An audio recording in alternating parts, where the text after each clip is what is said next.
Brandon Norvell.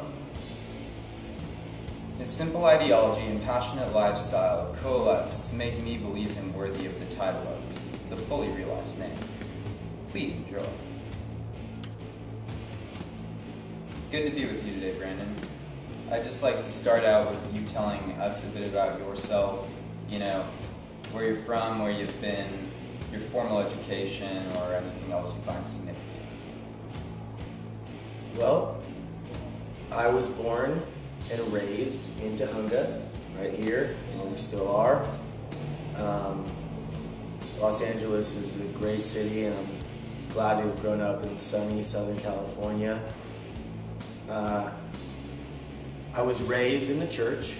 I grew up going to a small private Christian school called Trinity Christian, where my little brothers also went, of whom I have two, and that's how I know you. And I then went to Purdue Hills High School, which is a Los Angeles Unified School, straight public, and then from there I went to Humboldt State University and studied. I find that rock and roll music is probably one of my favorite things, and besides that, I love to play disc golf. Thank you. So I already know what you do, but I would just like you to tell everyone, what is your job during the week and what do you do? Well, right now I have been working at the Help Group, which is a school, and we work with kids with autism. So every day I get up in the morning and I actually go right down the street and I take a bus to work, because I get on the bus with a boy who has some disabilities, and I help buckle him in and just make sure he's safe during the ride. And then when I get to work, I'm a one-on-one aide, and I work with a boy from Simi Valley, and he has had behaviors in the past, aggressive behaviors, and so we just try to make sure that we don't get him into trouble.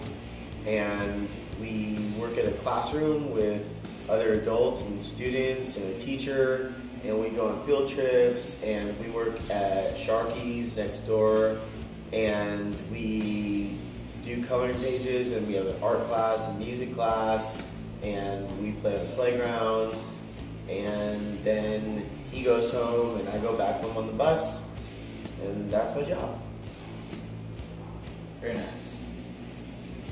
So I talked a bunch with you about your job and some of the outrageous stories that happen there, because you are working with kids who have extreme behaviors, to say the least. Kids who kick and scream, and other kids on the other end of the spectrum who are blind or deaf. And it seems like it could be a really frustrating job, but you've at times convinced me that it's fun. I'd just like you to elaborate on your optimism for your work.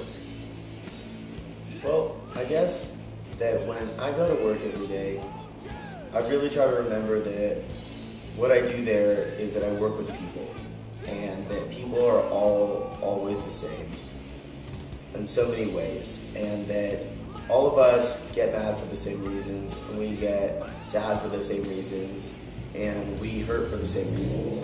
And so I just like to think of it like when the kids are getting angry, it's for the same reasons that I would get angry, except that they don't know how to control it as well as I do. And for the other things that they do that are strange or awkward, I just try to remember that a lot of people do things that are strange and awkward. We just kind of know how to hide it better.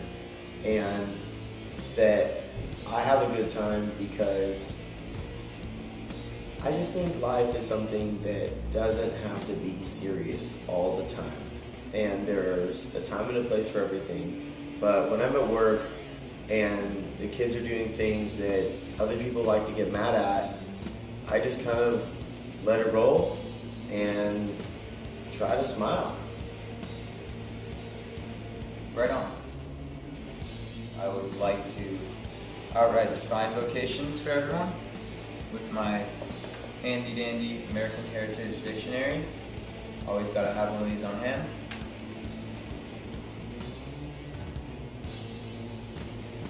Vocation. A strong desire to do a particular type of work. Latin roots, vocare, to call.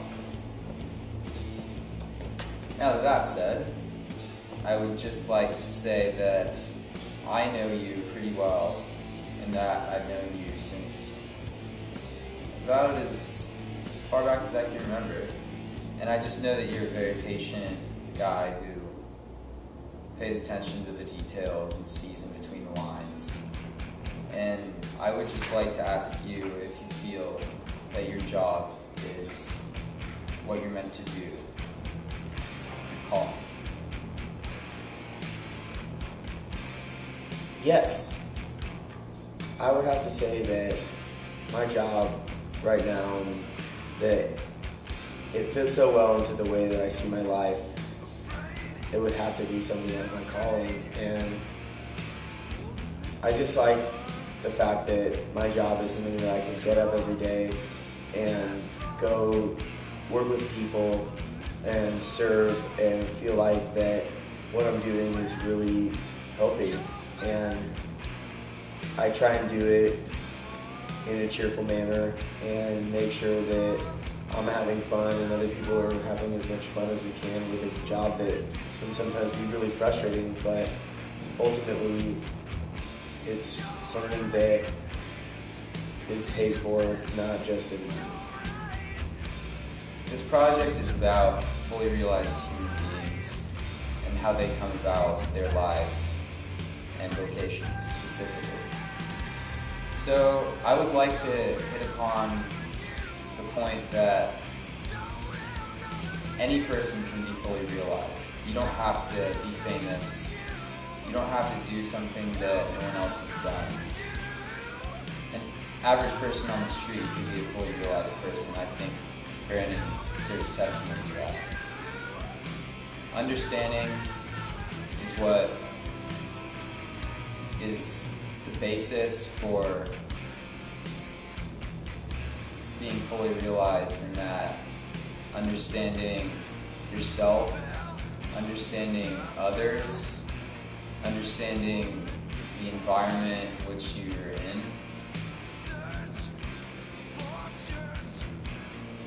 That's what defines fully realized human being. Brandon, thank you. You're welcome.